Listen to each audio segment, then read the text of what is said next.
It's that time of year. IGN dropped their NBA 2K24 review. Rights to Kobe Bryant changed the face. NBA 2K24 is like a frustratingly talented superstar who falls short of delivering championships season after season. The excellent on-court gameplay bolsters significant depth with its dedication to looking, sounding, and feeling like a genuine NBA experience, but it's sidelined by heinous microtransactions that plague many of the most popular game modes. True. These in-game purchases aren't just present and optional, they are essential to compete with other players online. Facts. It's especially frustrating because Mycareer, the focal point of many changes to this year's iteration, has so much potential. But if it truly aimed to emulate the beauty of pro basketball, it would reward skill and effort more than open wallet. I didn't get my VC, no, I got scammed. Chat, we're living in an age right now where IGN is actually spitting. No. IGN, the company that used to get on their knees, use both hands, and really stroke that shit. These niggas is spitting right now, bro. They're literally spitting right now. They used to get on their knees and suck publisher dick, bro. What? Are you fucking crazy? Are you insane, dog? Bro, in 2012, you could never tell me IGN would criticize a company like that. Because they suck too much. Or they sucked. Because they're not sucking that shit no more. Nah, thank God they hit on that note. Holy. Despite being a little short on flashy new mechanics to boast about on the back of the box, NBA 2K24 still looks fantastic, and its on-court gameplay is incrementally stronger than ever. Okay. Topping the list of additions is the new Pro Play feature, which allows 2K to take NBA... Hey, I remember before the game came out and I told y'all niggas making the game more realistic was going to make it more unresponsive.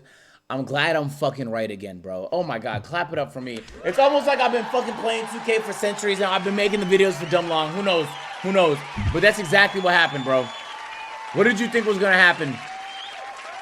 I'm glad it happened too. Now everybody's complaining about the latency and the delay. I've been doing that for fucking centuries, bro. It's especially bad this year. And I told y'all niggas, if they make the game look more realistic animation-wise, that was going to be the result. When you look at the most responsive 2Ks, the animations do look a little unrealistic, okay? They speed boost in different directions. The hand moves dumb fast when you click it. Bro, 2K15 did not look all that realistic, bro. But was it fun as fuck to play? Correct. Footage and translate it into in-game animations in real time. In other words, NBA 2K24 is a lot smoother than its predecessors when it comes to movement on the court, including dribbling, shooting, and pass animations. Good move. There are fewer immersion-breaking interactions. If anyone ever does this to me, chat, I'm deleting app. Shooting this animation. And pass if animations. anyone ever completes this animation on me, immersion. The app is being deleted. Monitors are being broken. Breaking interactions and things feel generally he more blew the authentic. layup. Improvement taking a giant. And they when hit playing that against teams with superstar talent in NBA 2K, players like LeBron James look and play like their real-life counterparts. Oh, here's James. There's the drive. Is this nigga playing on rookie? AI has also taken a small step forward, making gameplay more challenging even for series veterans. The ball consistently finds the best players, and those improved animations heighten the playing experience too. On offense, classic strategies like the pick and roll are harder to execute. Off-ball defenders have become smarter, adjusting to opponents' strengths. Oh my and God, that was a good weaknesses. spin. In the corner. The adrenaline. Why are y'all niggas leaving in the misses? Adrenaline boost feature, preventing aimless dribbling, now penalizes players when their movement is disrupted, making defense a much more interactive experience. Not all of the on-court gameplay has taken a significant step forward, however. Wait till 2K30. Fast break gameplay is still almost entirely non-existent, which is an issue that has plagued the NBA 2K series for over a decade now. Here's Allen. guy fucking sucks at the game, by the way. It's also one of the most fun elements of real-life basketball, so its absence just generally makes good defense less exciting because it rarely turns into points. There are also occasional mind-boggling decisions from the AI, such as calling... Oh my god, Fred VanVleet in a fucking Rockets jersey just looks so weird. Ew. erroneous timeouts late in games. You'd think the commentary would call out things like that, but it's otherwise regularly very good, especially when playing games in the various eras of the NBA, and the ever-present halftime crew of Shaq, Ernie, and Kenny deliver stellar performances. Naturally, it's missing Charles Barkley, who insists he will never be in an NBA 2K game, but the chemistry is still very strong nonetheless. No surprise, Steph Curry was in fine form during that first half. Well, he's in the zone shooting it. Every time he puts up the three, he believes it's going in. Trust me, that's a great feeling. There are some disappointments in the details, however. For instance, players rarely celebrate big moments such as game-winning shots in a convincing way. In fact, they'll go from animated in one shot to deadpan the next, something that only really comes across because of how realistic they look. NBA 2K24 excels at creating tense in-game moments, but rarely delivers a reward for them. Wide open, he fires. Knocks down the three. Having the arena, including the fans, players, and coaches, properly react to big plays would go a long way in matching the NBA's famous ability to create historic moments. Cookies. Oh shit, they about to cook, chat. They about to cook. NBA 2K24's advancements are overshadowed by its most popular game mode, Mycareer, which heavily encourages in-game purchases. Even with the Black Mamba or 25th Anniversary editions, which come with 100,000 virtual currency right away, elevating your created player to a respectable rating is challenging. Progressing further requires significant time, and you'll often have to neglect the customizable features of Mycareer, such as dress wear, animations, or other personalized elements. Even with a lot of... Bro, when you think about it, chat, there's literally no reason to play 2K without buying microtransactions. Like, you would have to dedicate either, like... Bro, I remember one time I did the math on a video a long time ago. It's like, do you want to play the game for 100 hours... so that you can fully grind your build and have your attributes? Or do you want to just buy them for $50? Because with that other 100 hours, you can actually just work and make the money back. Like it makes no sense to grind in this game for VC. For like overall and shit like that, or badges is different. Like the grind is different. But bro, nobody grinds VC in this game because you just buy it.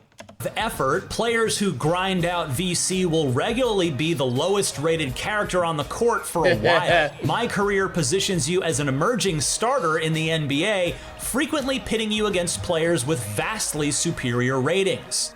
As a result, your character is thrust into an environment where he'll be guarding players with a major attribute difference, making playing good defense or offense virtually impossible.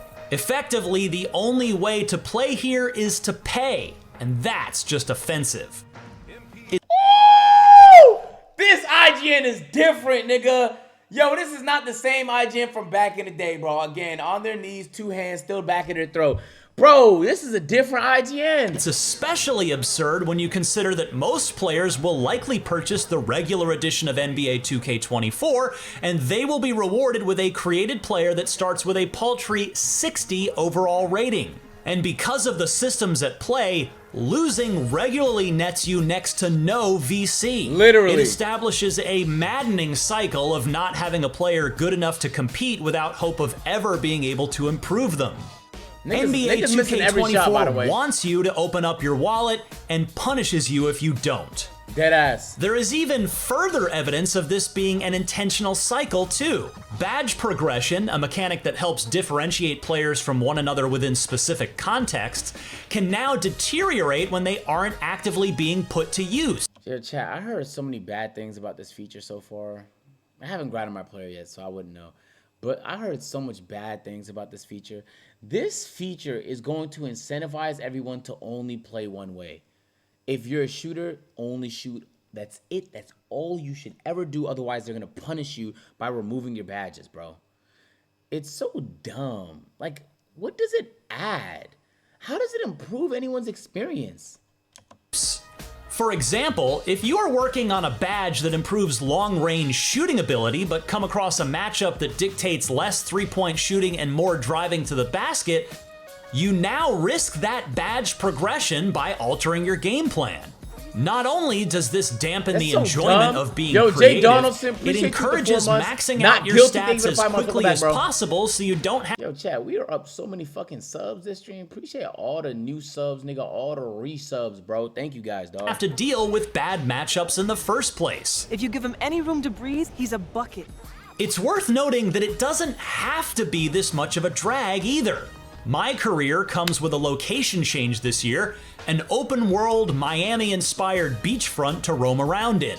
It's more dense than the previous city, with just about every turn having a storefront, a court to play on, or something to interact with. Whoa, that's tough. They got There's a variety of— Yo, y'all know that's literally one of my favorite stores on the planet, but only the dicks that are connected to the nature stores. Did you hear what I'm saying, bro? There's some dicks that literally they're just standalone dicks. But there's the other dicks where the second half is a whole bunch of nature shit, ghillie suits and all that. Bro, that's literally one of my favorite things. Court and game types, all of which on would be a lot too, more bro. fun They got if the crossbows, matchups guns, weren't so all of that. frequently lopsided. Similarly, there are a ton of fun fashion items to purchase, but they are locked behind massive VC paywalls. Nigga, did I just see 10,000 for a hard hat? 2K, who is making these prices up? Like, who is designing these, bro? But they are locked behind massive VC paywalls. Especially in the early stages of NBA 2K24, players face a dilemma. Make their character look stylish, or make moderate advancement on the court. Man, what can I say? Like a good neighbor, State Farm is there. While NBA 2K24 lacks a robust story mode, it offers several interconnected stories involving the player nicknamed MP. These stories aren't particularly engaging, especially given MP's low initial rating. Comparisons of MP to legends like Michael Jordan and Kobe Bryant only exacerbate the frustrations associated with the grind-heavy nature of Mycareer.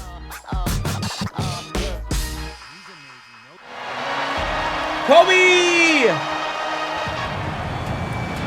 Following up on NBA 2K23's Jordan Challenge, NBA 2K24 introduces Mamba moments to celebrate Kobe Bryant's historic career. It's not as impressive as the Jordan Challenges, but it still does a decent job. What the fuck does this nigga know about the Jordan Challenges, man? He not no OG. What the fuck? How does he know about that shit? He sucks at this game from the gameplay. Yo, Trap, thank you for the 3 months. Eli, thank you for the 7 months. Welcome back. Job of getting into the tone and atmosphere of some of Kobe's marquee games. That little bit of rest. It's so important to have the energy in the fourth quarter. And that starts with returning to an era where guys like Vlade Divac and Chris Webber were key players in the NBA is a treat, especially for those of us who were first exposed to basketball around that time. And the rookie Turkoglu gets it to go. Similarly, MyNBA has also added a LeBron era to play in, which allows you to control the 2011 Big Three Miami Heat. Why? MyNBA allows for a ton of customization, like which teams are able to get the #1 pick in the NBA draft, as well as a variety of nuances related to the salary cap.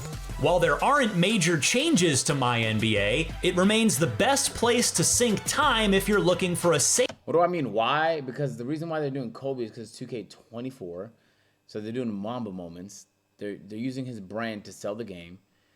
LeBron has had LeBron moments in the game before. It just feels weird to put it in there with the Kobe shit. Yo, Jay, thank you for the 4 months, because then why stop at LeBron? Just have moments for everybody. Safe haven from the microtransactions. This includes the new MyNBA Lite mode that serves. Oh, he's talking about MyNBA. Oh, okay, that's different. I thought they had LeBron moments in the Kobe thing. I'm like, why?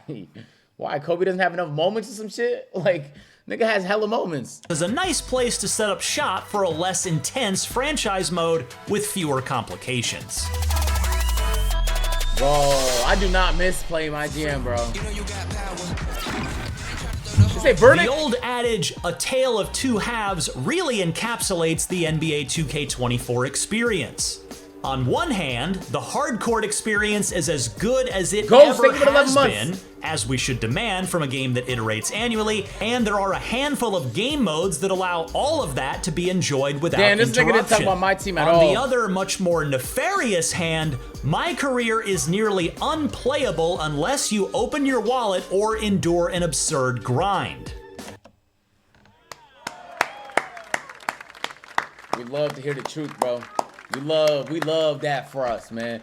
We do love that, bro. Even worse, mechanics like badge regression reinforce the worst parts of the microtransaction scheme.